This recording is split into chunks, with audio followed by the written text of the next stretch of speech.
ఒంటరి వాడిని చేశారమ్మా నన్ను, ఒంటరి వాడిని. నువ్వు ఒంటరి వాడివా బాబు? నువ్వు ఒంటరి వాడివా? సావు కొట్టి కళ్ళు చెవులు మోస్తున్నావు అందరికీ, నువ్వు ఒంటరి వాడి. మాట్లాడితే సిద్ధం సిద్ధం సిద్ధం సిద్ధం సాగు కొట్టేస్తున్నాడే.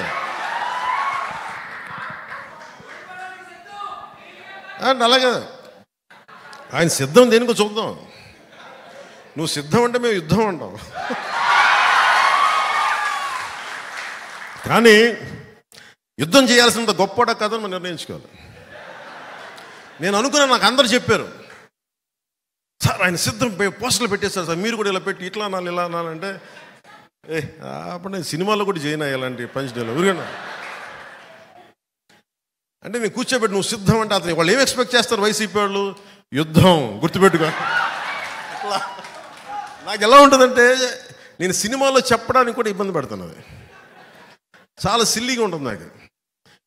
త్రివిక్రమ్ గారు మన భీమవరం వాస్తవ్యంలో నా సన్నిహితులు మిత్రులు ఆయన డైలాగ్ చెప్పారు అత్తారింటి దారిలో, సింహం గెడ్డం గీసుకుంటుంది, నేను గెడ్డం మర్చిపోయాను, సింహం గెడ్డం గీసుకుని నేను గీసుకున్నాను అంతే తేడా. నేను చెప్పాను సార్, నేను సింహం ఇవన్నీ ఇబ్బందిగా ఉంటాయి సార్, నేను చెప్పలేను ఈ డైలాగ్. ఆయన నా బాధ భరించలేక దాన్ని కామెడీగా చెప్పమన్నాడు. కామెడీగా అయితే పర్లేదు, ఏదో చెప్పుకుంటూ వెళ్ళిపోతామని. అలా కాకుండా నేను సింహం లాంటి వాడిని, గట్టి సింహం లాంటి వాడిని, జగన్ గుర్తుపెట్టుకో ఇవన్నీ చెప్పను నేను. అవన్నీ అడవిలో ఉండాల్సిన సింహాలు ఇవన్నీ మనం కాదు, మన మనుషులు సమాజంలో ఉంటాం. సినిమాల కోసం ఏదో సరదాగా పంచడానికి వేస్తాం కానీ సినిమా ఆ ప్రేక్షకులకి కథాంశంగా చెప్పడానికి తప్ప నిజ జీవితంలో నేను ఇలాంటి మాటలు నేను మాట్లాడను. నిజ జీవితంలో నీకు గొడవ కావాలంటే నేను కొట్లాడతా, పబ్లిక్ పాలసీ మీద మాట్లాడతా.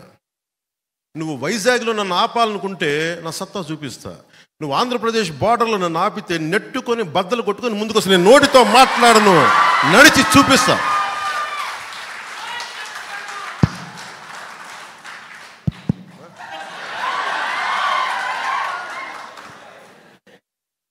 నడిచి చూపిస్తాం.